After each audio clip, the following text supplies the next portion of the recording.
It is a scam when you don't allow everyone to operate on fair terms. We are the Robin Hoods of sports betting. We take something back from the rich bookies and enable our customers to beat them instead. G'day everyone, welcome to our FIFA World Cup live stream on the TradeMate Sports Betting Podcast. Today we will be previewing the big one, the third place playoff and the final, which are Argentina and France being the final and Croatia versus Morocco for the third place playoff. As always, guys, please send through any questions, any comments you've got throughout the stream, and we'll show them up on the screen and try and answer as many of them as possible. Only a couple of games to get through today. So, we've got a bit more time to get through some of those questions if you do have them. On the top right of your screen, joining me today is George Gamble. How are you, mate? Yeah, doing well. I was just saying to you off air how cold it is. Obviously, I'm sure a lot of people watching based in the UK will appreciate how cold it is. I'm rubbish when it comes to conversions. But no, here it's minus 5 degrees Celsius. So it's bitter. And I said to you earlier, I was Baltic, and you're like, what are you talking about? No, like, you said it in a way that I didn't know. It's just your accent, mate. I was like, what the fuck are you talking about? I have heard the word Baltic before. I actually quite enjoy that one. I brought it back to Australia with me. So it's I do enjoy that word. And also joining us, Paul from Feinting the Line, mate. Don't give us this Fahrenheit crap, mate. How many Celsius is it where you are? There's no clue I'd be able to. I would have no clue about any Celsius. Fahrenheit. I mean, who invented that? It's just standard Americans just trying to be different, isn't it? Welcome to the show, mate. Feeling warm and welcome. Cold and unwelcome. All right, fellas. What did we think of I'll start with you, Paul. What did you think of we'll start with the Argentina game. What did you think of Argentina versus Croatia? I thought Argentina looked a little vulnerable early on, and then they got that penalty call, which kind of completely changed the game. Completely flipped it on its head. What did you think? Yeah, it was a pretty good game. We were in such good shape for I think we had Brozovic on the best bet for the passes. We were in such good shape, and then he had a muscle injury, so he came off in like the 50-something minute. And but we got a couple other plays in that game from Neil, I think. So that was nice. But I tend to agree with your assessment. Like, I think the game state really changed. Croatia's probably, although they scored that goal against Brazil in extra time, and that's probably why it was so surprising, them coming back from behind and being able to do that against Brazil. They're not really a team that's probably built as much to play from behind. Like a tied game state for them longer in the game is probably better. Considering like the attacking options they have probably aren't the best in depth, but yeah, it was an interesting game. But the game state pretty much went how we thought, though, with Croatia with a decent bit of the possession. Obviously, that Argentinian early goal helped that. So yeah, this third place game, though, I don't even know what to make of it with them in Morocco. Yeah, we've got our resident Croatian here, Marinko. He thinks that penalty was bullshit. Did you think it was bullshit, Paul? I wouldn't go as far as no. I would not go to bullshit. I mean, I think it was about right. I mean, it might have been a little soft, but about right probably. Yeah, sorry, Marinko. I can't be with you on this one, mate. And George, maybe you want to say something about that, George? I don't think it was a penalty. You don't? I don't think it was a penalty. I think Livakovic has got to come out for it. It's one of those unfortunate comings together, and I think Argentina were very lucky to get that penalty. However, I know you said obviously it sets the tone for the rest of the game, but for me, I've said it so many times on this podcast, like football's about moments, and we saw it even in England, France. France just had the players that were able to capitalize on those key moments, even though they weren't having the best of games. And Argentina had the exact same moments there. Julian Alvarez, obviously being a City fan, he's just phenomenal. And I was kind of wondering before the World Cup who's going to get the nod between him and Lautaro Martinez. And obviously it started off with Martinez, but Alvarez has just taken the World Cup by storm. And You know, he was kind of pivotal to a lot of their good work. Obviously, he got quite fortunate with one of his goals. Obviously, rebound galore. I saw a friend some of great mine, gifs of that online. yeah, or a friend of mine put in the group chat. Just one of them's called Luke, and whenever they play FIFA, he just always gets the lucky rebounds, and the other one rage quits every single time. And he was like, "That's a typical Luke FIFA goal," and it was like it just got really, really fortunate. But no, like I said, it's all about those key moments, and yeah, the penalty didn't help. But even so, I think with Croatia, yeah, they dominated the game in terms of possession, in terms of shots. But the moments were decided by Argentina, and I always thought Argentina would beat Croatia. I felt it was just a little bit too far for Croatia. I'll go into a bit more detail as to why when we discuss Croatia against Morocco. But no, I think it was a more than deserved win for Argentina, regardless of the fact that Croatia, on stats, dominated the ball and had more shots. I think Argentina, in those key moments, were just ruthless. Yeah. We're getting quite a back and forth here about the penalty. I am very much on the side that it was a penalty. Sorry, Marinko. I don't know. I mean, he put himself in that situation. He ran out, and yeah, I don't know. I guess probably depends what side of the fence you're on, but yeah, I guess it's I think the game state certainly, like to George's point, played into Argentina's hands. Like, and this goes kind of to almost combine both of your points. Like, I think the penalty, whatever you think about the penalty at the start of the game, like that certainly allowed Argentina to not have to possess the ball as much and allowed them to, like, those right after that first goal, the Croatians immediately came out and started to try to play a little bit more, and then bang, Argentina is able to hit again on the counter. I think Argentina being able to play off the ball actually really helped them in this game. So yeah, I mean the game state I think did help Argentina, regardless of what anybody thinks about the penalty. Yeah, I felt sorry for the Croatians because they got off to such a great start, and then they get the penalty, which is 50-50, whatever you want to call it. And they're like, all right, we're still in the game. We're still playing pretty well. And then they get that Alvarez goal, like just the rebounds and the ricochets. It's just, God, you got to feel for them. But, I mean, Croatia did tremendously well to get that far in the tournament, although it's, not really going to make them any happier. But, yeah, they did well in there. They've made their way to a third playoff game here. I mean, who else doesn't want to get involved in a little bit of a third playoff game here? We've got Croatia at 2.36. I actually think this is kind of a fun game, especially betting wise. You can, in terms of the angles, you can look at it. Croatia 2.36, the draw 3.46, Morocco at 3.17, and the Asian handicap is a quarter of a goal, and the over under at 2.5. Well, I'll start with you, George. How do you think third playoff games in general? Do you think we'll see a lot of rotation? Do you think it'll maybe be more of an expansive game? How do you kind of break? Like, are you looking in this like you would the same way a World Cup final or a semi-final, or are you kind of looking at this with completely different glasses on?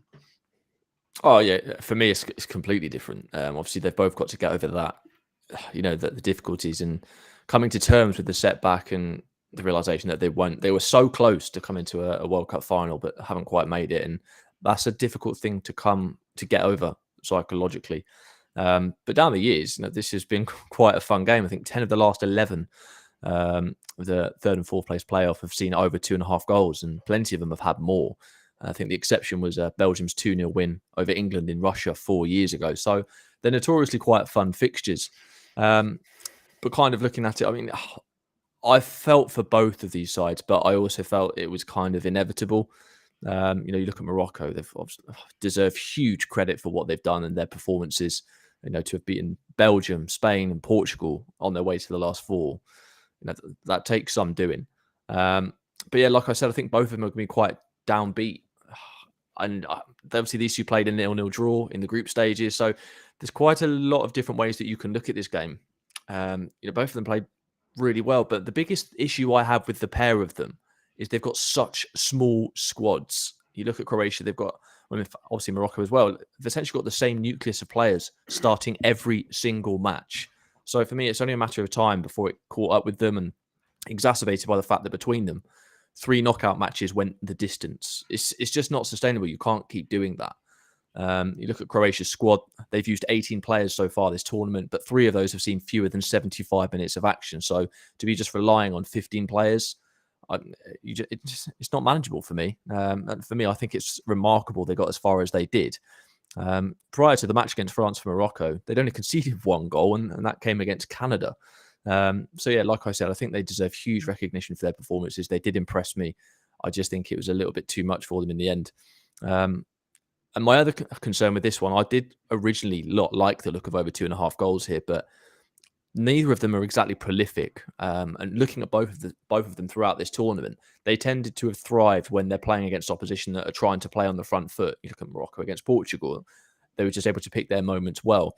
And I feel if the onus is on them to push a bit, I think they're like rabbits in headlights. They're not quite sure. It's unfamiliar territory. They both thrive and they both perform much better when they have to react rather than when they've got to take the game to their opponents. And so yeah, and I'm not sure about the intensity here for me. So I did like the look of over 2.5 goals, and I'm really sorry to be an absolute bore, but on the first game, the 3rd and 4th place playoff, it's got to be a no pick for me. I just there's too many variables.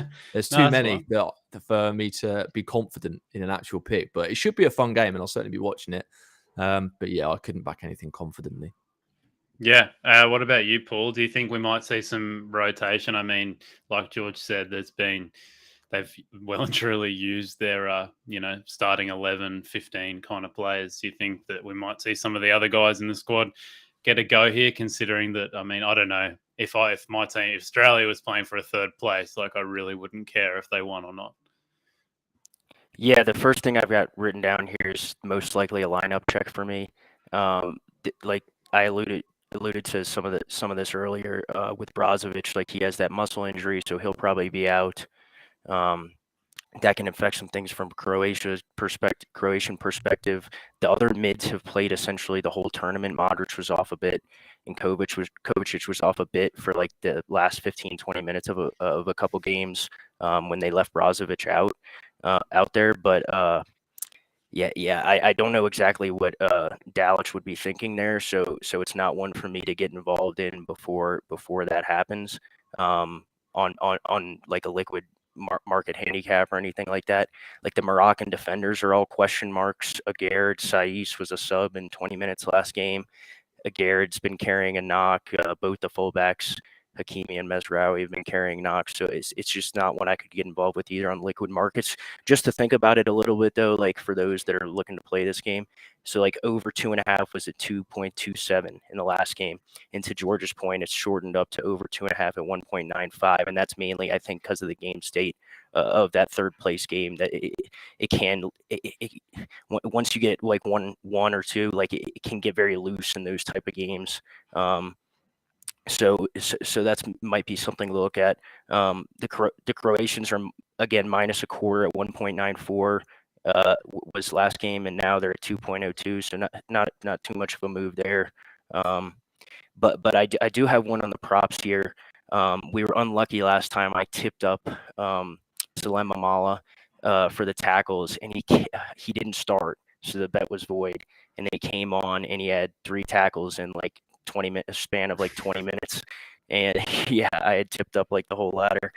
So we got a little bit unlucky there. His price is already starting to cave. I tipped it up in my group just a little bit ago.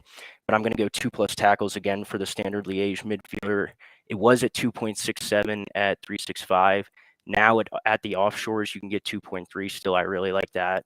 But at 365 right now, I'm seeing like evens. I mean, it's probably good for a small stake at evens, or if you like want to look into the alternate lines maybe for like a couple more tackles, like over 2.5 at 4.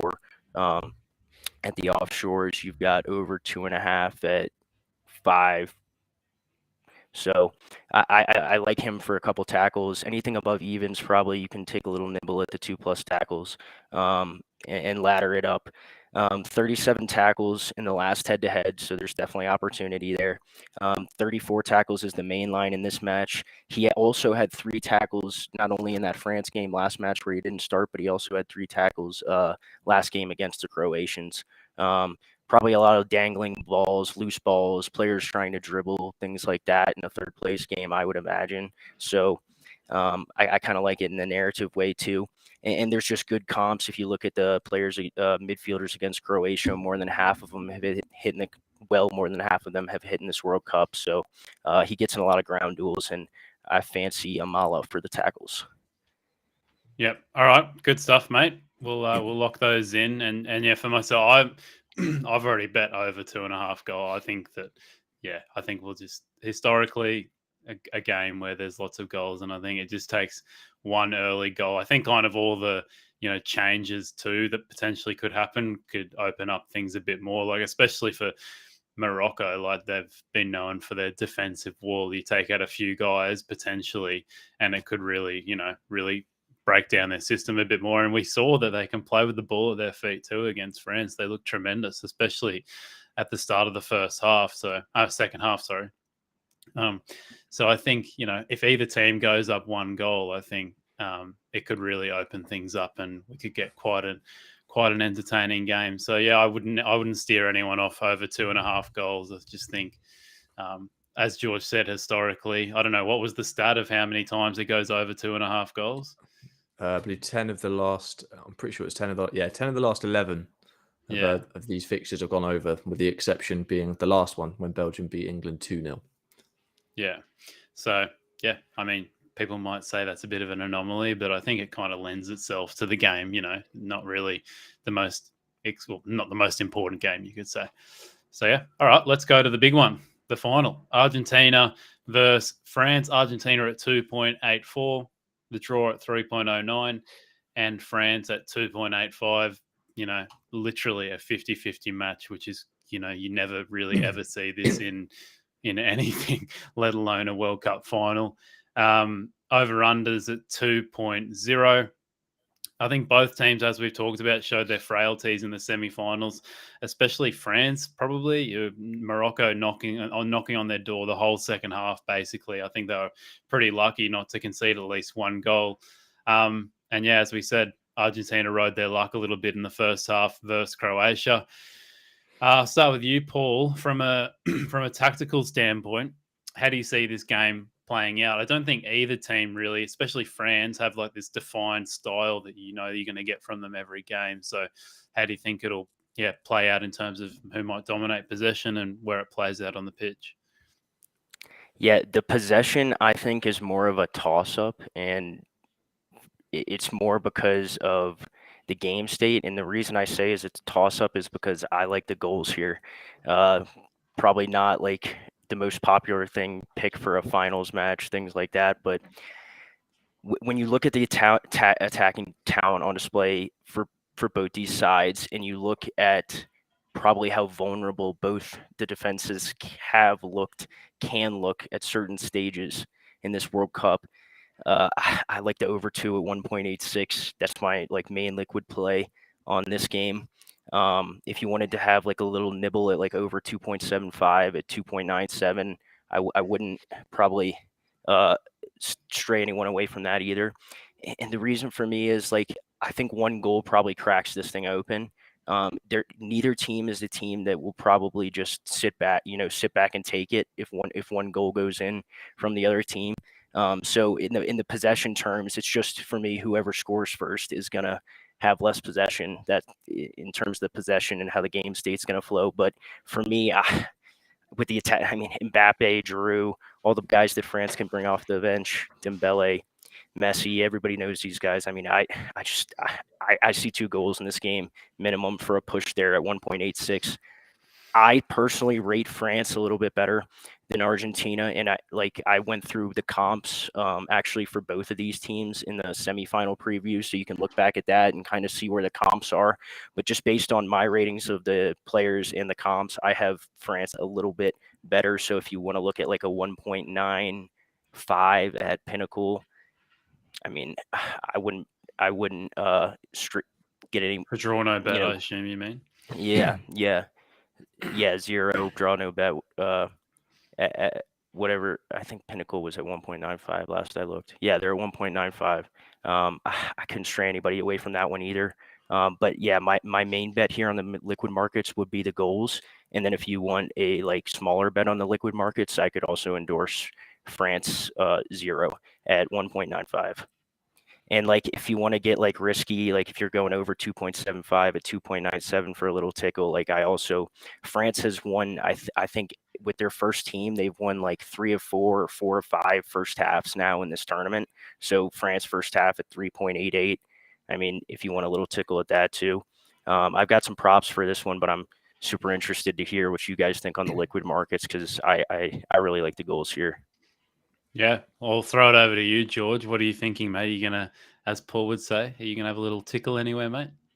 I am going to have a little tickle, Alex. Yeah, I am. No, I'm making up for it. So I've got, 2 picks that I quite like for this one. One being a prop play. This final has kind of got everything you want, really. I am looking forward to it. And there's a lot of history to be made as well. France, obviously, into the final for the second time in a row. And if they win, they'd be the first side since Brazil back in 1962 to win back-to-back World Cups. So, yeah, history on the line. But I think it's a real nice clash stylistically as well in terms of principles. You've got Didier Deschamps, who is a manager. You look at the talent, just the sheer embarrassment of riches he has and the talent that he has at his disposal. Yet he doesn't, to a certain degree, he'll allow them to express themselves and do what they want to do. But he's very principled. He's got how he wants to play. He's got how his team wants to play. And the players need to cater to that. Whereas I feel with Argentina, it's almost kind of the opposite. The play, he'll want Lionel Scaloni will want the side to go out and express themselves doing what they do best, rather than necessarily. Of course, he'll have a system, but the players that he has at his disposal can just do something at the drop of a hat. So I think stylistically, it's going to be quite an interesting one. I really do. You've already mentioned it before. You've obviously got Messi and Kylian Mbappe, both PSG teammates going head to head, both in the running for the Golden Boot and the Golden Ball as well.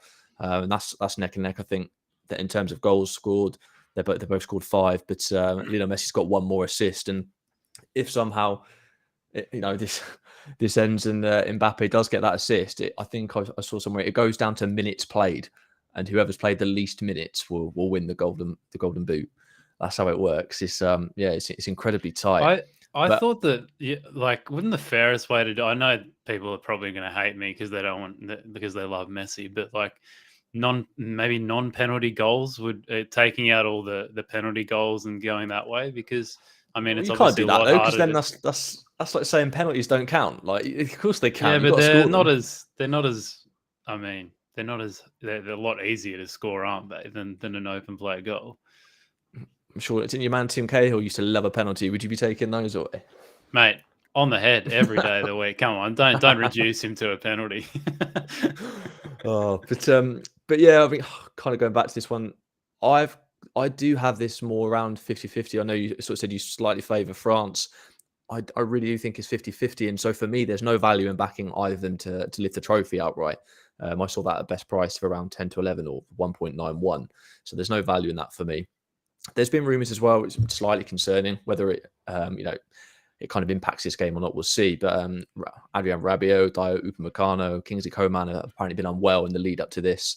So Deschamps might have to feel some of his other squad players. And we saw when they do rotate, we saw against Tunisia that they did kind of struggle. But I don't think that will necessarily have too big of a say on this. And, it's a World Cup final.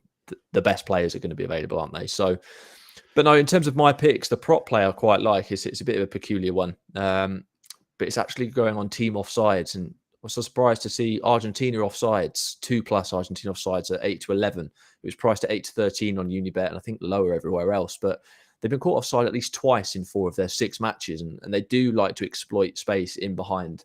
But I do think this France back line is quite shrewd. They can be got at, but they will leave gaps. It will be tempting for Argentina. We saw how many times do we see Julian Alvarez try and break those lines with those sprints. We've seen Messi do it time and time again. There's going to be a lot of passes coming in deep from the likes of Enzo Fernandez, Rodrigo de Paul. And yeah, I think it looks quite good, particularly if France do take the lead and Argentina then left chasing the game. I think that just makes this even more likely. 5 of France's opponents, they've been caught offside. But yeah, I do think that Argentina will get caught offside at least twice, if not more. I quite liked offside when France played Morocco, and it was just every other minute it felt like there was an offside being called. It was great to see, and the way France played then, it was kind of inviting it. So I think for my first prop play, yeah, that at 8 to 11, it definitely stood out for me. Kind of moving on though, Argentina obviously able to rest a number of key players when they played against Croatia.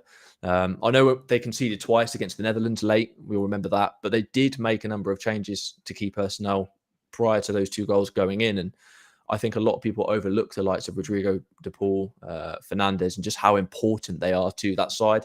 Alvarez and Messi, they steal the limelight. Of course they do. They're the ones getting the goals. But the work that these guys do in midfield, it shouldn't be underrated. Next time, when you watch Argentina, just look at them and look at the way they move. Look at the positions they take up, what they put in. It's vital to their success. It really is. And with it, I've just bigged up France's defence, I think, in terms of offside, but in terms of actually defending and against goal scoring chances, I'm not so sure. They conceded in 5 of their 6 matches, and you mentioned earlier they kept that first clean sheet against Morocco, but for me, I felt Morocco were desperately unlucky not to get on the score sheet. They had them shaking at some points, and the Morocco football was fantastic, and they were incredibly unfortunate not to have got on the score sheet.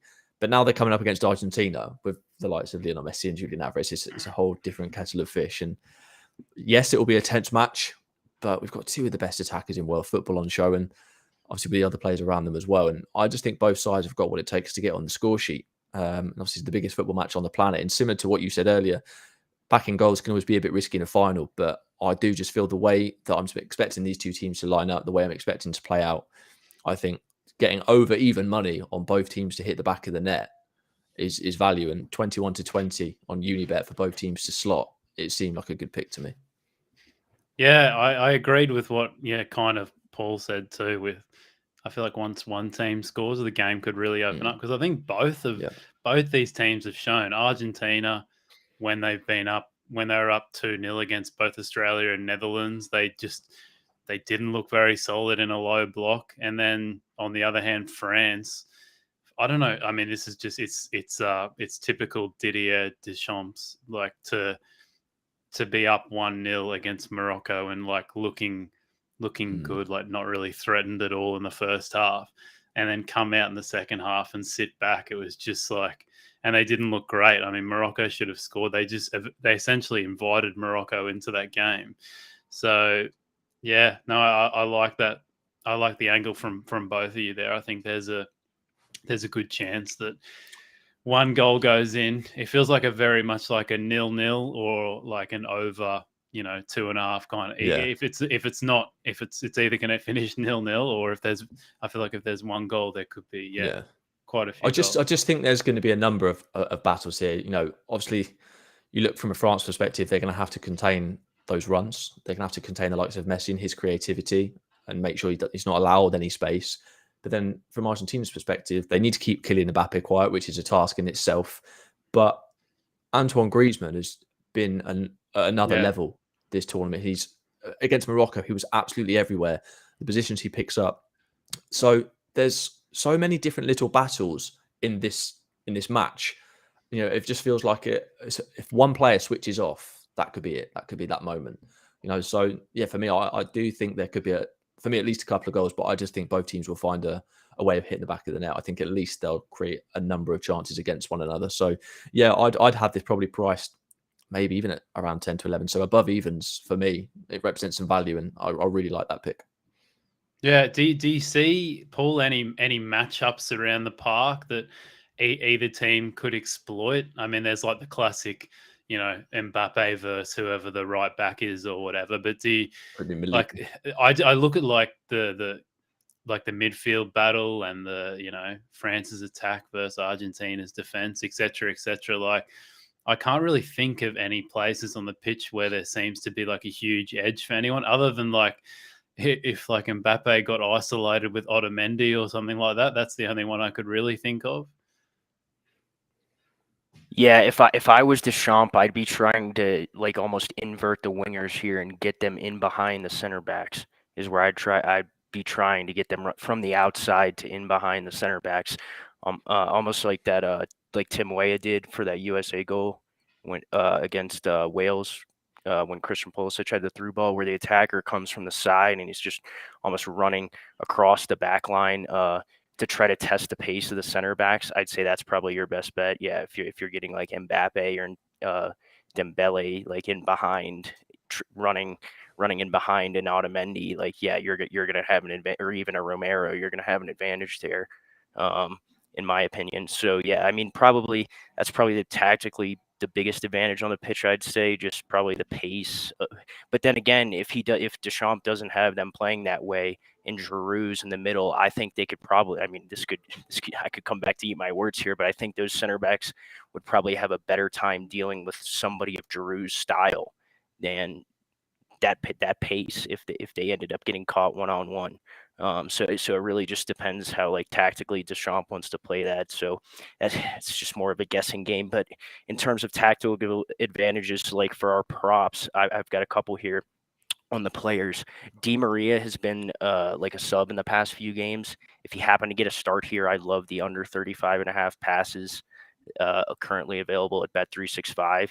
I think he's only hit this once this tournament in 3 or 4 matches. I can't remember whether he's played 3 or 4, but that was only against Poland, who conceded 73% possession to an Argentinian side that was leading for like 45 minutes of the game or something. So just incredible. So I like the under there. You've probably got a sub angle where he could maybe sub, and he's been subbing when he started. I don't expect him to start, but I do think that's an edge, like Bet365. It's an automatic void if he doesn't start. So, and then I also like Teo Hernandez for under 48.5 passes at Bet365, also at 1.83. Offshore, you can actually get under 49.5 still at 1.86. You can baseline Koundé there, who's also at 48.5 passes at like all the providers. But the thing about Koundé is he gets more passes consistently because he's playing more of a almost 3-headed center back when they're in with the ball, and Hernandez gets a lot further forward. So I also like him under the passes there.